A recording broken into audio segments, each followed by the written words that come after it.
أعوذ بالله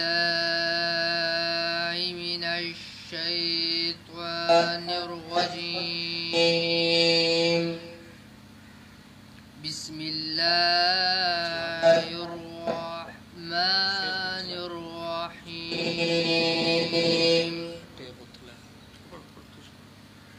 قل أعوذ برب الناس ملك الناس إله الناس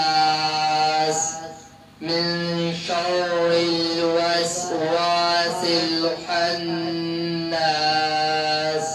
الذي يوسوس في صدور الناس من الجنة والناس.